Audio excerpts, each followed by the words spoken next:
প্রিয় বন্ধুগণ, আত্মিক বাক্য চ্যানেলের পক্ষ থেকে আরেকটি বার আপনাদের প্রত্যেককে স্বাগতম জানাই। প্রিয় বন্ধুগণ, আজকে আমরা এক নতুন ভিডিও নিয়ে এসেছি যেটি আমাদের জন্য খুবই গুরুত্বপূর্ণ। আর সেটি হচ্ছে যে পাম সানডে কী এবং কেন খ্রিস্টানরা পালন করে, আসল অর্থ কী তা আমরা জেনে নেব।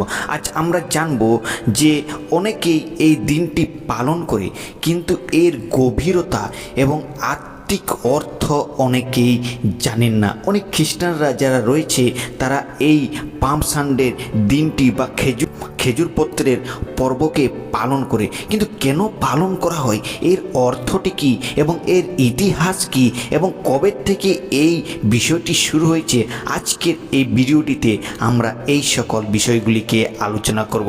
তাই আসুন আমরা ভিডিওটিকে বিনা স্কিপ করে শেষ পর্যন্ত দেখুন এবং এই রহস্যটিকে, এই সত্যটিকে আপনারা জানুন।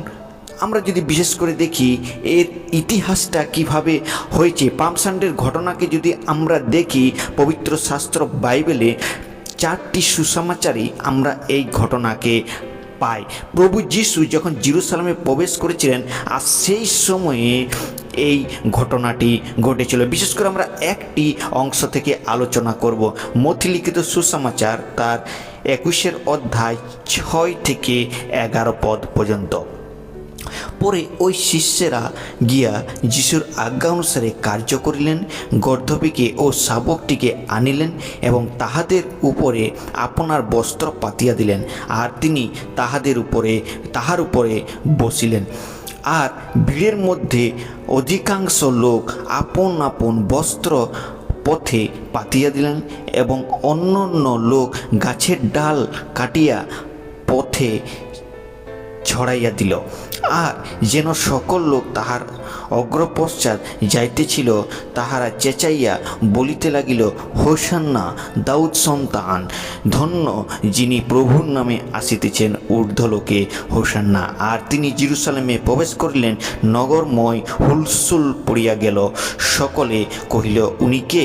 তাহাতে লোকসমূহ কহিলেন, উনি সেই ভাববাদী গালিলিয়ের নাসরীতীয় যিশু।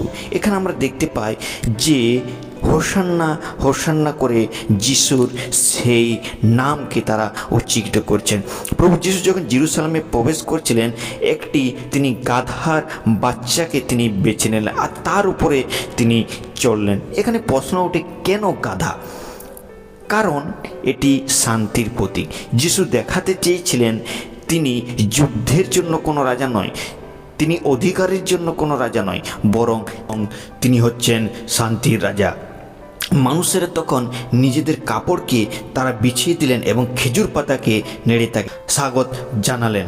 এটি ছিল রাজাকে সম্মান জানানোর একটি পদ্ধতি। কেন পাম সানডে পালন করা হয়? পাম সানডে পালন করার বা খেজুর পত্রের পর্ব পালন করার কিছু প্রধান রহস্যগুলি রয়েছে যেগুলো আমাদেরকে জেনে নেওয়া দরকার। তার কারণ হলো, প্রথম বিষয় হচ্ছে যেটা, যিশুকে রাজা হিসেবে স্বীকার করা। প্রভু যিশুকে তারা রাজা হিসেবে স্বীকার করেন কেন? প্রভু যিশু এই সংসারে এসেছিলেন রাজা রূপে, আর তাই তাকে এই দিনটিতে আমাদেরকে শেখায় যে যিশু আমাদের জীবনে সত্যিকারের রাজা। আর আমরা প্রভু যিশুকে আমাদের জীবনে সত্যিকারের রাজা কিভাবে আমরা বানাতে পারি? যখন তাকে আমরা মুক্তিদাতা রূপে স্বীকার করি এবং যখন তাকে আমরা নিজেদের হৃদয়ে স্থান দিই, আর তখন আমাদের হৃদয়ে আসে, আর তখন তিনি আমাদের মন মন্দিরের রাজা হয়ে থাকেন। দ্বিতীয় বিষয়, ভবিষ্যৎবাণী পূর্ণ করার জন্য। যদি আমরা মতি 21 অধ্যায় 5 পদে দেখি, সেখানে সেই ভবিষ্যৎবাণীটা আমরা দেখতে পাই। তোমরা সিয়ন কন্যাকে বলো, দেখো তোমাদের রাজা তোমাদের কাছে আসিতেছেন, তিনি মৃদুশীল ও গর্ধবের উপরে উপবিষ্ট এবং গর্ধব শাবকের উপরে উপবিষ্ট। এখানে আমরা দেখতে পাই, যখনই সকরিয়া 9 অধ্যায় 9 পদ থেকে এই উদ্বৃত্তটি নেওয়া হয়েছে। আর সেই পুরাতন নিয়ম, সেই ভবিষ্যৎবাণী পূর্ণ হয়েছে যে দেখো সিয়ন কন্যাকে বলো তোমার রাজা তোমার কাছে আসিতেছেন, কিন্তু কিভাবে আসবে? গর্ধবের উপরে উপবিষ্ট হইয়া আসিবেন। আর প্রভু যীশু সেইভাবেই তিনি জেরুজালেমে প্রবেশ করছেন। আর এই জন্য তাদের সেই ভবিষ্যৎবাণীটি মনে পড়ে গেল। তৃতীয় বিষয় যেটি খুবই গুরুত্বপূর্ণ, পাম সানডে হলো হোলি উইকের একটা শুরু। এটি ইস্টার সানডের এক সপ্তাহ আগে এটি পালন করা হয়। ইস্টার সানডের পূর্বের যে রবিবারটি সেটি এটি পুনরুত্থানের মাধ্যমে ব্যবহার করে, সেই রবিবার এই পাম সানডে পালন করা হয়। পাম সানডে আমাদের জীবনে গুরুত্বপূর্ণ কী শিক্ষাগুলি দেয়? পাম সানডে আমাদের জীবনে যে গুরুত্বপূর্ণ শিক্ষাগুলি দেয় সেটা হচ্ছে বহিঃক নয়, অন্তরে বিশ্বাস প্রয়োজন রয়েছে। আমরা অনেক সময় দেখতে পাই যে এখানে যে লোকেরা ছিল, যে ভিড় ছিল, তারা কিছুক্ষণ আগে যখন প্রভু যিশুকে তারা যখন জেরুজালেমে প্রবেশ করালো তখন তারা চিৎকার করে বলল, হোসান্না হোসান্না, ঊর্ধ্বলোকে হোসান্না। কিন্তু তারপরেই প্রভু যিশুর যখন বিচার হলো ক্রুশাপন্ন, তখন তারাও এই সদস্যরাই এই ভিড়েই চিৎকার করতে থাকলো, ওকে ক্রুশে দাও ক্রুশে দাও। তার অর্থ কি? তারা বহিঃকভাবে প্রভু যিশুর সেই ভবিষ্যৎবাণীটিকে তারা অনুসরণ করেছিলেন, কিন্তু তাদের অন্তরে তারা বিশ্বাসকে রেখেছিল না, তারা অন্তরে প্রভু যিশুকে স্থান দিয়েছিল না। তাই তাদের হৃদয় পরিবর্তন হলো, আর তারা সেই তাদের অন্তঃকরণকে পরিবর্তন করে তারা বলতে থাকলো, ইহাকে ক্রুশে দাও। এখানে আমাদের জানতে হবে যেন আমাদের বিশ্বাস শুধু মুখে না হয়, কিন্তু হৃদয়েও আমরা যেন সেই বিশ্বাসটিকে ধরে রাখি। আমরা যেন দেখানোর জন্য সেই বিশ্বাসটি না করি, আমরা কোনো অনুষ্ঠান পালনের জন্য এই খেজুর পত্রের পর্বকে পালন না করি, যেন আমরা বিশ্বাসকে ধরে রাখি যে প্রভু যিশু হচ্ছে আমাদের হৃদয়ের রাজা। দ্বিতীয় বিষয় হচ্ছে যেটা প্রভু যিশুকে আমাদের নিজেদের জীবনে রাজা বানানো বা স্থান দেওয়া। পাম সানডেতে আজকে আমাদের কাছেও এই প্রশ্নটা, সত্যি কি আমরা প্রভু যিশুকে জীবনে রাজা বানিয়েছি, না আমরা এখনও সেই